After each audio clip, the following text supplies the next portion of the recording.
ನಾವುಗಳ ಜೊತೆ ಆದರೆ ಇವನನ್ನು 2-3 ತಿಂಗಳಲ್ಲಿ ಆ ಮೆಡಿಸನನ್ನು ತರಿಸ್ಕೊಂಡು ಆರಾಮಾಗಿ ನಗುವಾಗೆ ಅಳುವಾಗ ಸದ್ದು ಬರೋ ಹಾಗೆ ಮಾಡ್ಕೋಬೋದು. ಯಾಕೆ ಅಳುವಾಗ ಸದ್ದು ಅಂದೆ ಮೇಡಮ್, ಹಂಗಾದ್ರೆ ಈಗ ಅವನು ಸಾಮಾನ್ಯ ಮಕ್ಕಳು ನಿದ್ರೆಯಿಂದ ಇದ್ದಾಗ ಅಥವಾ ಹಶ್ವಾದಾಗ ಅಳ್ತವೆ, ಅತ್ತಾಗ ನಿಮ್ಗೆ ಸೌಂಡೇ ಕೇಳಲಿಲ್ಲ ಅಂದರೆ ಅವನು ನೀವು ಹೆಂಗೆ ರೆಕಗ್ನೈಸ್ ಮಾಡ್ತೀರಿ? ಮತ್ತೆ ಅವ್ನು ಎದ್ದಿದ್ದಾನೆ ಅಂತ ಹೆಂಗೆ ಗೊತ್ತಾಗುತ್ತೆ ನಿಮಗೆ? ಅವನನ್ನೇ ನೋಡ್ಕೊಂಡು ಕೂತಿರ್ಬೇಕಾ ಯಾವಾಗಲೂ? ಆ ಥರನೇ ಮಾಡಬೇಕು. ಲೈಕ್ ನೈಟೆಲ್ಲ ಲೈಕ್ ನಾವು ಚೆನ್ನಾಗಿ ನಿದ್ದೆ ಹೋಗಲ್ಲ, ನಾವಿಬ್ರೂ ನೋಡ್ಕೊಂಡೇ ಲೈಕ್ ಶಿಫ್ಟ್ ಥರ, ನಾನು ಫಸ್ಟ್ ಹಾಫ್ ನೋಡ್ಕೊಂಡ್ರೆ ಅವ್ನು ಸೆಕೆಂಡ್ ಹಾಫ್ ನೋಡ್ಕೊತಾರೆ, ಆ ಥರ ಮಾಡ್ಕೊತಾ ಇದ್ದೀವಿ ಇವಾಗ. ಅವನು ಸುಮ್ಮನೆ ಕಣ್ಣಲ್ಲಿ ನೀರು ಹೋಗ್ತಿರುತ್ತೆ, ಅಳ್ಳೋದು ಗೊತ್ತಾಗಲ್ಲ. ಇವಾಗ ಕೂಡ ಅಳ್ತಾ ಇದ್ದೆ, ನಾನು ನೋಡಿ ಐಡೆಂಟಿಫೈ ಮಾಡಿದೆ.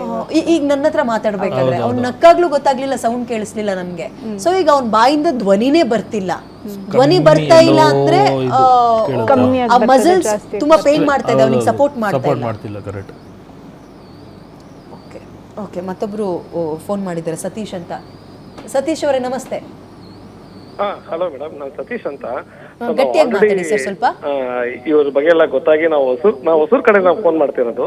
ನಾವು ಲೈಲಾ ಬಗ್ಗೆ ಎಲ್ಲ ಗೊತ್ತಾಗಿ ನಾವು ಸುಮಾರು ಫಂಡ್ ರೈಸಿಂಗ್ಸ್ ಎಲ್ಲ ಮಾಡಿದ್ವಿ. ನಮ್ಮ ಆಫೀಸಲ್ಲೂ ಕಲೆಕ್ಟ್ ಮಾಡಿ 1 ಲಕ್ಷ ಎಲ್ಲ ಕೊಟ್ಟಿದ್ವಿ. ಸತೀಶ್ ಅವರು ನೀವು ತಮಿಳ್ನಾಡಿಂದ ಫೋನ್ ಮಾಡ್ತಿರೋದಾ? ಹೌದು ಮೇಡಮ್, ನಾವು ತಮಿಳ್ನಾಡಿಂದನೇ ಕಾಲ್ ಮಾಡ್ತಿರೋದು. ಹೊಸೂರಿಂದ ನಾವು ಲೈಲಾ ಊರಿಂದಾನೇ ಕಾಲ್ ಮಾಡ್ತಿರೋದು. ನಾವೇ ಸುಮಾರು ಎಫರ್ಟ್ಸ್ ಎಲ್ಲ ಹಾಕಿದ್ವಿ, ಫಂಡ್ ರೈಸಿಂಗ್ಸ್ ಎಲ್ಲ ಕಲೆಕ್ಟ್ ಮಾಡಿ ನಮ್ಮ ಆಫೀಸಿಂದಾನೇ 1 ಲಕ್ಷ ಎಲ್ಲ ಕಲೆಕ್ಟ್ ಮಾಡಿ ಕೊಟ್ಟಿದ್ವಿ. ಬಟ್ ನಿಮ್ಮ ಊರಿಂದ ನಿಮ್ ಹೆಲ್ತ್ ಮಿನಿಸ್ಟರ್ ಆ ತರ ಮಾತಾಡೋದು ನೋಡಿ ನಿಮ್ಗೆ ತುಂಬಾ ಬೇಜಾರಾಗ್ತಿತ್ತು. ಅದಕ್ಕೆ ನಾ ಕಾಲ್ ಮಾಡೋಣ ಅಂತ ಟ್ರೈ ಮಾಡ್ತೀನಿ ನಿಮ್ಗೆ ಕನೆಕ್ಟ್ ಮಾಡ್ಲಿಕ್ಕೆ. ಏನ್ ಮಾಡೋಣ ಸರ್, ಏನ್ ಮಾತಾಡ್ಲಿ ಸರ್? ನನ್ಗೆ ಅವಮಾನ ಆಯ್ತು ಈಗ ನೀವು ಕೇಳಿದ್ದು, ಮುಜುಗರ ಆಯ್ತು, ಬೇಜಾರು ಆಯ್ತು. ತಮಿಳ್ನಾಡಿನಿಂದ ನಾವು ಫಂಡ್ ಅನ್ನ ರೈಸ್ ಮಾಡ್ತಾ ಇದೀವಿ, ನಿಮ್ಮೂರಿನ ರಾಜ್ಯ ಸರ್ಕಾರಕ್ಕೆ ಏನಾಗಿದೆ ಅಂತ ನೀವು ಕೇಳಿದ್ರೆ ನಾನು ಇಲ್ಲಿ ಕುತ್ಕೊಂಡು ಏನು ಉತ್ತರ ಕೊಡ್ಲಿ ಸರ್? ನನ್ಗೂ ಬೇಜಾರಾಗುತ್ತೆ, ತುಂಬಾ ಕಷ್ಟ ಆಯ್ತು ಮೇಡಮ್. ಅವಮಾನ ಆಯ್ತು ಸರ್. ನಾವು ಅವ್ರಿಗೆ ರೆಕಮೆಂಡ್ ಮಾಡ್ತಿದ್ವಿ, ನಿಮ್ ಗೌರ್ಮೆಂಟ್ ಕಾಂಟ್ಯಾಕ್ಟ್ ಮಾಡಿ ಆದಷ್ಟು ಹೆಲ್ಪ್ ಆಗ್ಲಿ, ನಾವು ನಮ್ ಗೌರ್ಮೆಂಟ್ ಕಾಂಟ್ಯಾಕ್ಟ್ ಮಾಡ್ತೀವಿ ಅಂತ ಹೇಳಿದ್ವಿ. ನಾವು ಸ್ಟಿಲ್ ನಮ್ ಗೌರ್ಮೆಂಟ್ ಅಪ್ರೋಚ್ ಮಾಡ್ತಾ ಇದೀವಿ. ಇವನ್ನ ಮಿನಿಸ್ಟರ್ಸ್ ಎಲ್ಲ ಮೀಟ್ ಮಾಡೋದಂತ ಪ್ಲಾನ್ ಮಾಡ್ತಾ ಇದೀವಿ. ಏನಕ್ಕೆ ಹಿಂಗ್ ಆಗ್ತಿದೆ ಅಂತ ಅರ್ಥನೇ ಆಗ್ತಿಲ್ಲ ಮೇಡಮ್. ಆದ್ರೂ ಈಗ ಮೀಡಿಯಾದಲ್ಲಿ ಎಲ್ಲರೂ ನೋಡ್ತಿದ್ದಾರೆ, ಪ್ಲೀಸ್ ಆದಷ್ಟು ಅವ್ರಿಗೆ ಹೆಲ್ಪ್ ಮಾಡಿ. ಅದನ್ನ ಬಿಟ್ರೆ ನಾವು ಹೇಳೋದಕ್ಕಂತೂ ಏನೂ ಇಲ್ಲ. ನಮ್ಮೂರಿನ ಮಗು ಸರ್, ನಮ್ಮೂರಿನ ಮಗು ನಾವು ಉಳಿಸ್ಕೊಳ್ತೀವಿ ಸರ್, ತಲೆ ಕೆಡಿಸ್ಕೊಬೇಡಿ. ನೀವು ಅಷ್ಟು ಸಪೋರ್ಟ್ ಮಾಡ್ತಾ ಇದ್ರಿ, ಬೇರೆ ರಾಜ್ಯದಲ್ಲಿ ಇದ್ದು ನಮ್ಗದು ಬಹಳ ಖುಷಿ. ಅಂಡ್ ಇದು ನಮ್ ಜವಾಬ್ದಾರಿ, ನಾವು ಮಾಡ್ತೀವಿ, ನಾವು ಉಳಿಸ್ಕೊಳ್ತೀವಿ. ರಾಜಕಾರಣಿಗಳು ಬರ್ತಾರೋ ಬರಲ್ವೋ ಅದು ಬೇರೆ ವಿಚಾರ, ನಾವು ಉಳಿಸ್ಕೊಳ್ತೀವಿ ಸರ್. ಥ್ಯಾಂಕ್ ಯು ಸತೀಶ್ ಅವರೇ ಕರೆ ಮಾಡಿದ್ದಕ್ಕೆ. ಅವ್ರು ಗೊತ್ತಿರೋರೆ ನಿಮಗೆ? ಓಕೆ, ತಮಿಳ್ನಾಡು ಅಂತ ಅವ್ರ ಕಂಪನಿಯಲ್ಲಿ ಇದು ವಿಚಾರ ಗೊತ್ತಾಗಿ ಅವ್ರ ಕಂಪನಿಯಲ್ಲಿ ಎಲ್ಲರ ಹತ್ರನೂ ಹೋಗಿ ಅವರು ಅಂದ್ರೆ ಅಲ್ಲಿ ವರ್ಕರ್ಸ್ ಇರೋದು ಯಾವ ಕಂಪನಿ ಆಮ್ಸ್ಟೈಲ್ ಅಂತ ಅಂದ್ಬಿಟ್ಟು ಅಲ್ಲಿ ವರ್ಕರ್ಸ್ ಹತ್ರ ಒಬ್ಬೊಬ್ರ ಹತ್ರ 500 ಈ ಥರ 1000 ಈ ಥರ ಎಲ್ಲ ಮಾಡಿ ತುಂಬಾ ವೀಕ್ ಆಗಿದೆ. ಹೆಂಗಿದ್ರು ನಿಮ್ಮ ವೈಫ್ ಮುಂಚೆ?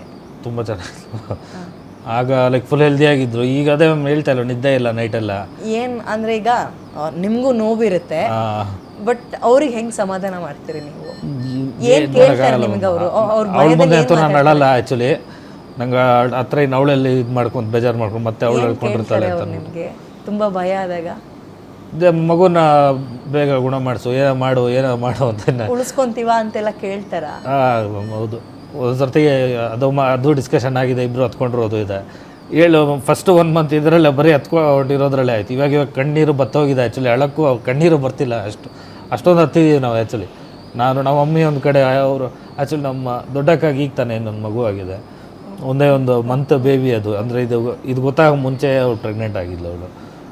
ಇನ್ನೊಂದು ಚಿಕ್ಕಕ್ಕ ಅವ್ರದ್ದು ಮಗು ಇದೆ ಆ್ಯಕ್ಚುಲಿ, ಒಬ್ಬ ಹೆಣ್ಮಗು, ಅದು ನವೀರ ಅಂದ್ಬಿಟ್ಟು ಚಿಕ್ಕ ಪಾಪು. ಅವ್ನು ನೋಡ್ತೆ, ಅವ್ನು ಚೆನ್ನಾಗಿದ್ದಾನೆ ಪಾಪ. ಅಂದರೆ ಹಂಗಲ್ಲ, ಅಂದರೆ ಇವಾಗ ಅಕ್ಕ ಮಗ ಚೆನ್ನಾಗಿರಲಿ ಹಂಗಲ್ಲ,